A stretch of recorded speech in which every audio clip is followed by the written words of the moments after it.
ማር ልጄ ወገን ዘመድ የለኛ ሀብት የለኝም ከእጄ። ተማሪዎች ዛሬ የምትማሩት ማትማቲክስ ግሬድ 11 ዩኒት 7 ይሆናል። ዩኒት 7 ዋናው ርዕሳችን ስታቲስቲክስ ነው። እንደተለመደው የተለያየ ሰብ ቶፒኮች አሉ። እያንዳንዱን ሰብ ቶፒክ በተለያየ ሌሰን በመከፋፈል ነው ትምህርቱን እየሰጠን ያለ ነው። በዚህ መሰረት በዛሬው በሌሰን 14 ላይ ዲሳይድስ ፎር ግሩፕ ዳታ ነው። ባለፈው ዲሳይድስ ፎር አን ግሩፕ ዳታ አይተናል። ስለዚህ አሁን ዲሳይድስ ኦፍ ግሩፕ ዳታ እና የራሱ የሆነ ፎርሙላ አለው አሰራራችን፣ እሱን እንመለከታለን። ስለዚህ ይሄ ጽሁፍ የተወሰደው ከቴክስት ቡካችሁ ነው ቀጥታ። just like decide for ungrouped data when the observation is arranged in increasing order ይለናል። ምንጊዜም ungrouped ዳታን በምንድን ነው የምናስቀምጠው? in increasing order ነው ብለናል። the value of that divided the whole data into 10 equal parts are called deciles for grouped frequency distribution. These values are denoted by d1 d2 ዶት አፕ ቱ ዲ9። ስለዚህ ለስንት ነው ማለት ነው የምንከፍለው? ለ9 ይሆናል ማለት እንትኑ ቶታል ዳታው ለ10 ነው የሚካፈለው፣ ግን ምን አለው ማለት ነው እዛ ላይ ዲ1 ዲ2። ይሄ ማለት ፈርስት ዲሳይድ፣ ሰከንድ ዲሳይድ፣ ሰርድ ዲሳይድ እያል እስከ ስንት እንሄዳለን? እስከ ዲ9 ድረስ እንሄዳለን ማለት። አሁን ዲአይ ነው አይደል? አይ ራኒንግ ፍሮም 1 2 3 እያለ እስከ ስንት ነው የሚሄደው? እስከ 9 ድረስ ይሆናል ማለት ነው። ስለዚህ d1 d2 d3 up to d9 ይሆናል። it is noted that የመጀመሪያው d1 10% of the data fail d1 ይሆናል። 20% of the data fails below d2 ይሆናል። በዚህ አይነት ለምሳሌ ስምንተኛው ቢሆን ስንት ነው ማለት ነው የምነሳ? 80% of the data fail below d8 እንላለን። d9 ላይ ደግሞ 90% of the data fail below d9 ይሆናል ማለት ነው። አሁን ግሩፕ ሁሉ ስንት ቦታ ነው ማለት ነው? d1 d2 እያል እስከ d9 ነው የምንሄደው ማለት ነው። ስለዚህ አሁን ይሄ የራሱ የሆነ ፎርሙላ አለው። በፎርሙላው መሰረት ምን እየሰራን እንሄዳለን? ፕሮብሌሞችን እየሰራን እንሄዳለን ማለት ነው።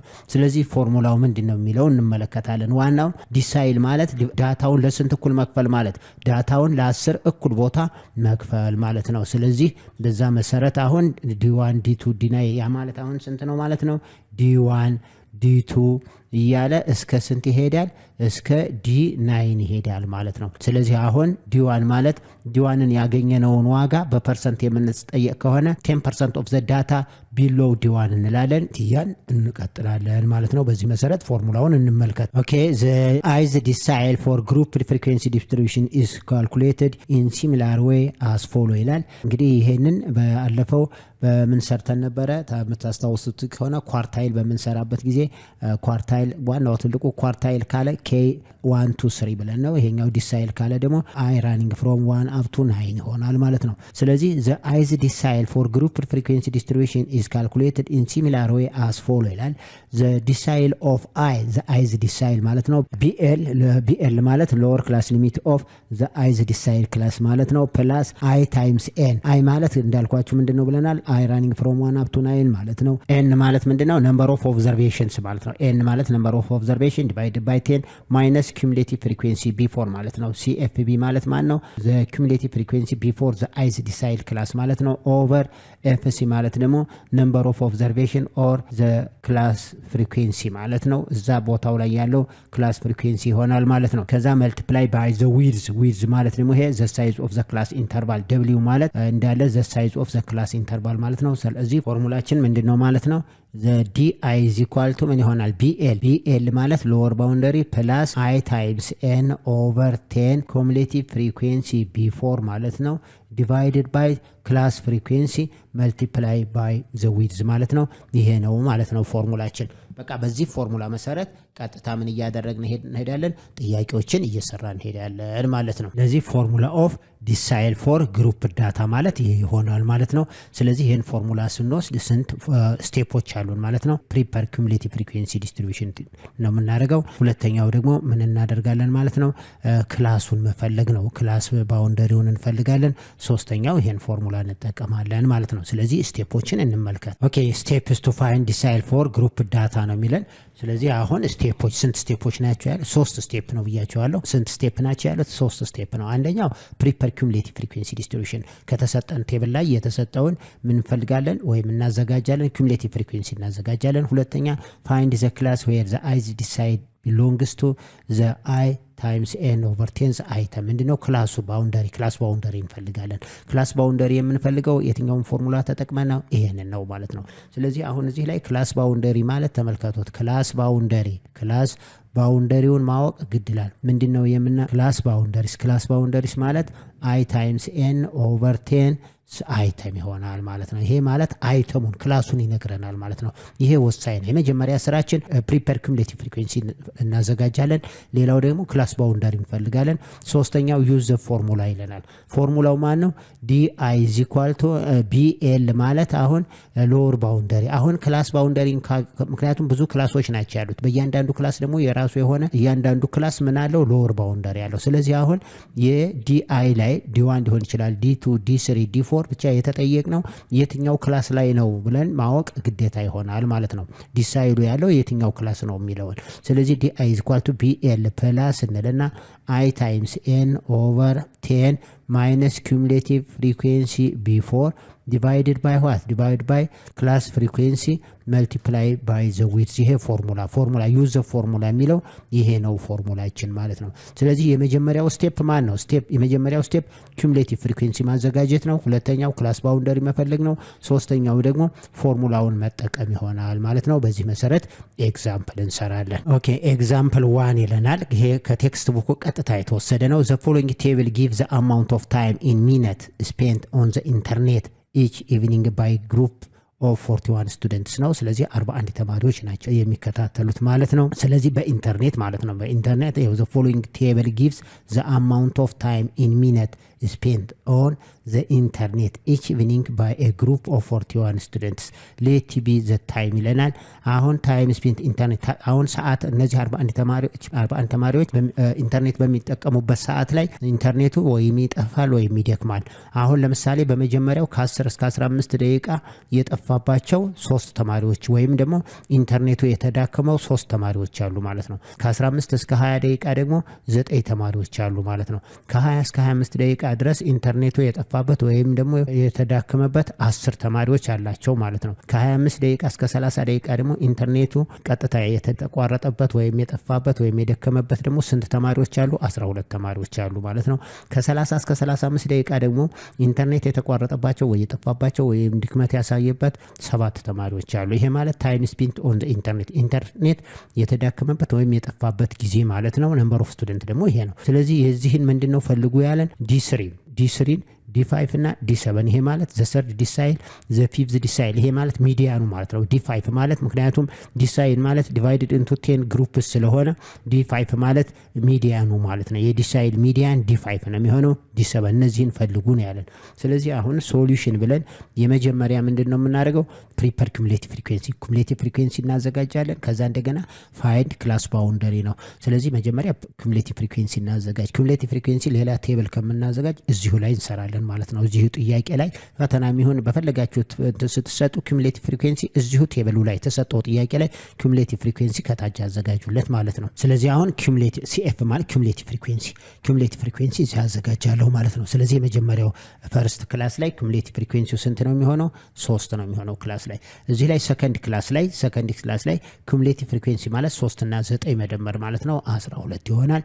ሶስተኛው ክላስ ላይ ደግሞ 12 እና 10 ስንደምረው 22 ይሆናል። አሁን ይሄ ሶስተኛው ክላስ ነው። አራተኛው ክላስ 22 እና 12 ስንት ይሆናል? 34 ይሆናል። አራተኛው ክላስ ላይ 34 እና 7 41 ይሆናል። ይሄው እንዳለ ስንት ተማሪዎች ናቸው ብሎናል? 41 ተማሪዎች ናቸው ማለት ነው።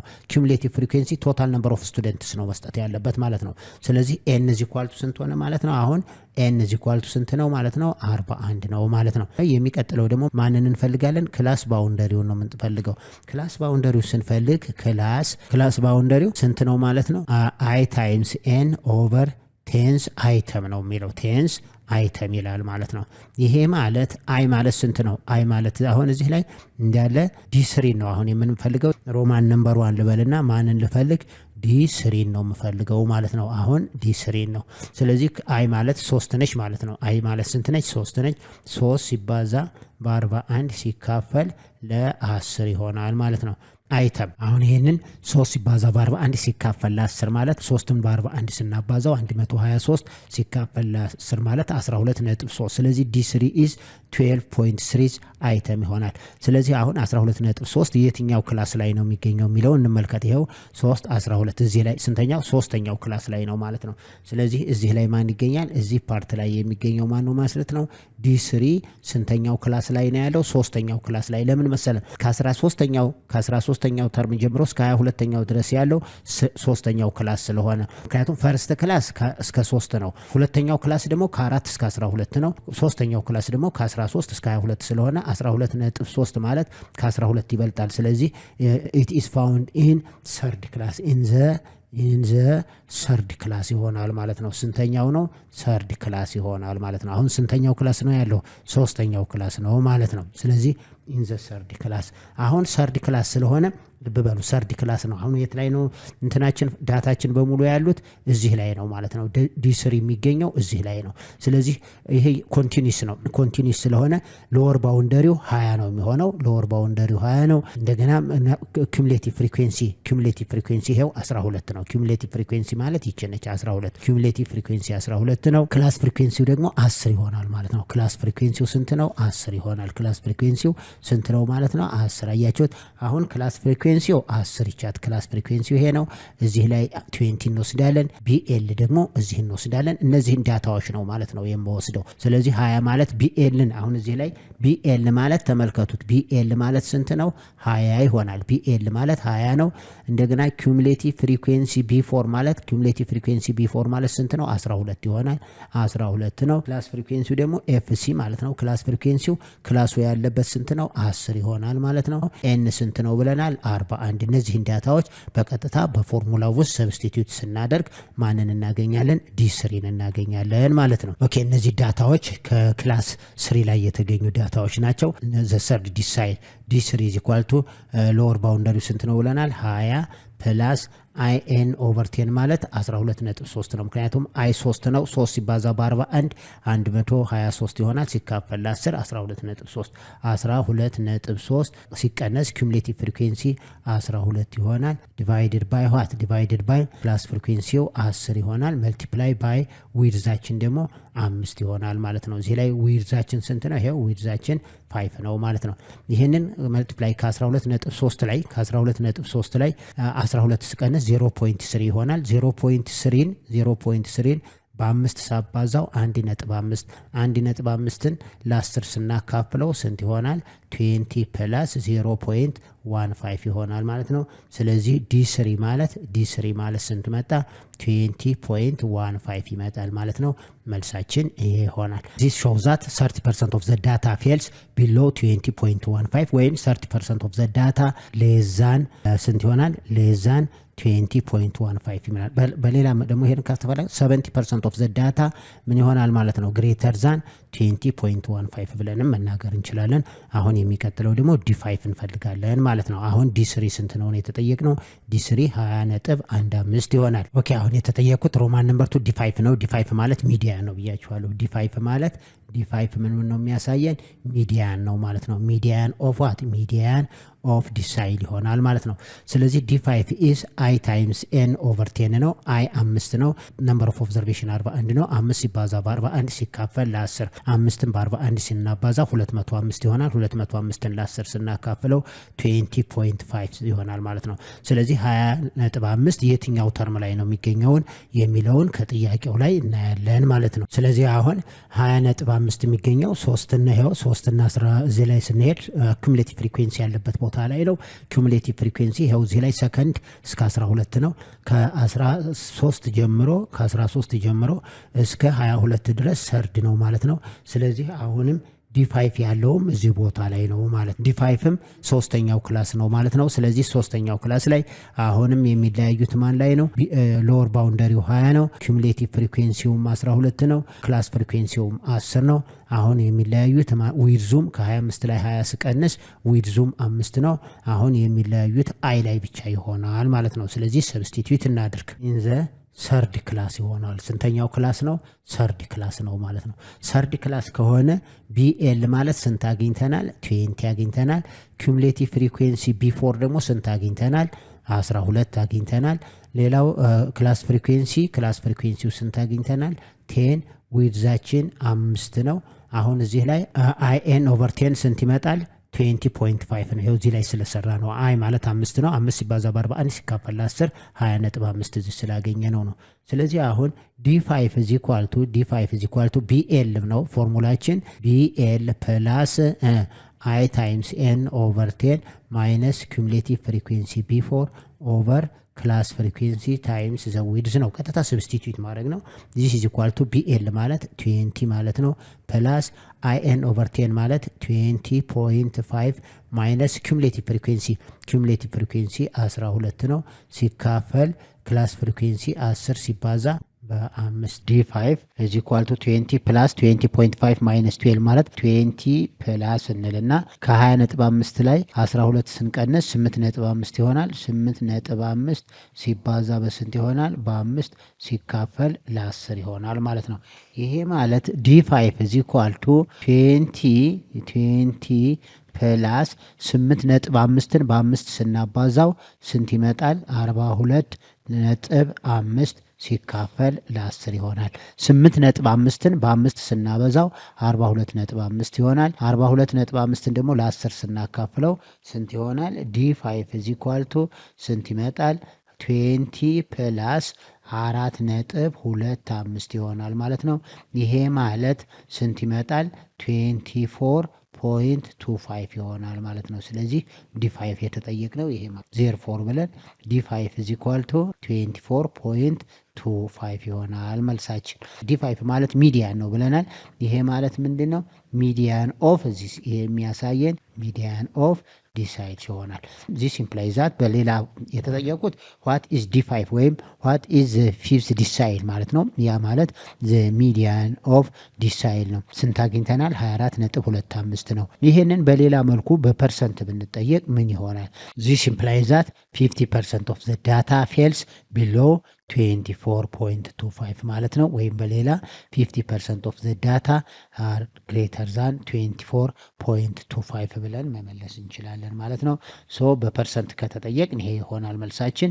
ቀጥታ ደግሞ በኒውሜሪካል ቫልዩ ወይም በቁጥር ከሆነ ማለት the fifth decile is 24.25 ብለን መልስ ማስቀመጥ እንችላለን ማለት ነው። ኦኬ ሮማን ነምበር 3 ደግሞ የተጠየቅነው ማነው? d7 ነው። d7 is 7 times 41 over 10 item ማለት ነው። ይሄ ማለት 7 ሲባዛ በ1 7 ይሆናል። 7 ሲባዛ በ4 28 287 ሲካፈል ለ10 ማለት ስንት ነው? 28.7 ይሆናል ማለት ነው። እዚህ ይመጣል ማለት ነው። አይተም ነው። አያችሁት? እዚህ ላይ ተመልከቱት። 7ን በ41 ስታባዙት 287 ይመጣል። ለ10 ስናካፍለው 28.7 ይሆናል። ይሄ ስንተኛው ክላስ ነው የሚገኘው ማለት ነው? የትኛው ክላስ ነው የሚገኘው የሚለውን ከጥያቄው ላይ ነው የምናገኘው። ስለዚህ 28.7 የት ክላስ ነው ያለው የሚለውን እንመለከታለን ቀጥታ ከጥያቄው ላይ ማለት ነው። አሁን ጥያቄው ስንተኛው ክላስ ነው የሚለውን አሁን ክላስ 1 ክላስ 2 ክላስ 3 ክላስ 4 ብለናል። ስለዚህ የትኛው ክላስ ነው የሚለውን ለማየት ከ23ኛው እስከ 34ኛው ድረስ ያለው ፎርዝ ክላስ ነው ማለት ነው። ስለዚህ ስንተኛው ክላስ ነው ያለው? እዚህ ፎርዝ ክላስ ነው። ይሄ ማለት አሁን d7 ያለው እዚህ ላይ ነው ማለት ነው። ክላሱ ያለው እዚህ ነው። ስለዚህ ሎወር ባውንደሪው 25 ይሆናል ማለት ነው። ክላስ ፍሪኩዌንሲው 12 ኩሙሌቲቭ ፍሪኩዌንሲው ደግሞ 22 ይሆናል ማለት ነው። ስለዚህ አሁን እዚህ ላይ ከዚህ ላይ d7 ላይ እዚህ ላይ BL ማለት አሁን BL ማለት ስንት ነው? 25 ነው። በዚህ መሰረት እዚሁ እየሰራን የዚህን ነው ማለት ነው የምናገኘው። ስለዚህ እነዚህን ዳታዎች አሁን ለምሳሌ BL ስንት ነው? 25፣ ኩሙሌቲቭ ፍሪኩዌንሲው 22፣ ክላስ ፍሪኩዌንሲው 12፣ IN ኦቨር 10 ደግሞ 28.7 አግኝተናል ማለት ነው። ስለዚህ ያንን ጥያቄዎች ሰብስቲቲዩት በማድረግ d7ን ማግኘት እንችላለን ማለት ነው። ስለዚህ አሁን ፋውንድ ኢን ዘ ፎርዝ ክላስ አራተኛው ክላስ ነው ማለት ነው። አራተኛው ክላስ ከሆነ BL ስንት አግኝተናል? 25 አግኝተናል። ኩሙሌቲቭ ፍሪኩዌንሲ B4 ደግሞ 22 አግኝተናል። ክላስ ፍሪኩዌንሲውን ስንት አግኝተናል? ክላስ ፍሪኩዌንሲው 12 አግኝተናል ማለት ነው። ዊድዛችን 5 ነው። I times n ኦቨር 10 ደግሞ ስንት ይመጣል? 28.7 ይሄ ማለት ነው 28.7 አግኝተናል ማለት ነው። ኦኬ ፎርሙላችን ዲሳይል ፎርሙላ ግሩፕ ዳታ ላይ i = bl + in / 10 minus cumulative frequency before over class frequency times w ነው። this is equal to bl ማለት 25 plus in / 10 ማለት i ማለት ስንት ነው 7 i ማለት እዚህ ላይ i = 7 ነው 7 ሲባዛ በ41 ሲካፈል ለ10 ማለት 28.7 ሲቀነስ cumulative frequency 22 ይሆናል divided by class frequency ደግሞ 12 ሲባዛ with 5 ይሆናል ማለት d of 7 is equal to the 7th decile ማለት ነው 25 plus 28.7 minus 22 over 12 multiplied by 5 ብለናል ከ28.7 ላይ 22 ስንቀንስ 6.7 ይሆናል ስለዚህ this is equal to 25 plus ከ28.7 ላይ 22 ስንቀንስ ስንት ይመጣል 6.7 ሲባዛ በ5 ሲካፈል ለ12 ይሆናል ማለት ነው አሁን ይሄ ማለት this is equal to 25 plus 6.7ን በ5 ስናበዛው 33.5 ይሆናል 33.5 ሲካፈል ለ12 ይሆናል ማለት ነው 33.5ን ለ12 ስናካፍለው 2.79 ይመጣል 33.5ን ለ12 ስናካፍል 2.79 ይመጣል ስለዚህ the 7th decile ማለት 25 plus 2.79 ይሆናል ማለት ነው ይሄ ማለት d7 = ነው እዚህ ላይ d7 = ነው ይሄ ማለት 25 ሲደመር 2.79 ማለት ስንት ይመጣል 27.79 ይመጣል የተጠየቅነው ይሄ ነው therefore the 7th decile is 27.79 ይሆናል መልሳችን ይሄ ነው ይሄንን መልስ በፐርሰንት ብንጠየቅ ደግሞ ምን ብለን እንመልሳለን 70% of the data fails below 27.79 እንላለን ማለት ነው this implies that 70% of the data fails below 27.79 እንላለን ወይም ካስፈለገ 30% of the data are greater than 27.79 ማለትም ይቻላል ማለት ነው ተማሪዎች እንግዲህ ዋናው የዚህ ዲሳይል ፎርሙላ በግሩፕድ ፍሪኩዌንሲ ዲስትሪቢዩሽን ቴብል ከሆነ ምንድነው የምናደርገው di is equal to bl plus i times n over 10 minus cumulative frequency before over class frequency times the width ይሄን ፎርሙላ ነው ማለት ነው ማወቅ ያለብን ስለዚህ i running from ምን ብለናል i running from 1 2 up to እስከ ስንት ይሄዳል እስከ 9 ይሆናል ማለት ነው ስለዚህ አሁን d3 ብትጠየቅ አይን በማን መተካት ነው በ3 n ማለት number of observation ወይም sum of ፍሪኩዌንሲ ነው ስለዚህ bl ዋናው የዚህ ጥያቄ ክላሱን ማግኘት ነው ምክንያቱም ግሩፕድ ፍሪኩዌንሲ ዲስትሪቢዩሽን ቴብል የተሰጠን ግሩፕድ ፍሪኩዌንሲ ዲስትሪቢዩሽን ቴብል ከሆነ የተለያዩ ክላስ ሊሚት ወይም ክላሶች አሉት ማለት ነው በእያንዳንዱ ክላስ ሊሚት ላይ ደግሞ ሎወር ባውንደሪ አለ ስለዚህ የትኛውን ሎወር ባውንደሪ ነው የምንወስደው የሚለውን በደንብ ለማወቅ ክላስ ባውንደሪውን ማወቅ ያስፈልጋል ማለት ነው ክላስ ባውንደሪውን ለማወቅ ደግሞ ምን ማለት ነው in over 10 አይተም ነው ማለት ነው በዚህ መሰረት ጥያቄዎችን እየሰራችሁ መሄድ ትችላላችሁ በሚቀጥለው ፐርሰንታይል ግሩፕድ ፍሪኩዌንሲ ዲስትሪቢዩሽን ቴብል በተመለከተ በሌሰን 15 ላይ የምናየው ይሆናል እስከዛ ድረስ ሼር ማድረጋችሁን ሰብስክራይብ ማድረጋችሁና ላይክ ማድረጋችሁን አትርሱ ደህና ሁኑ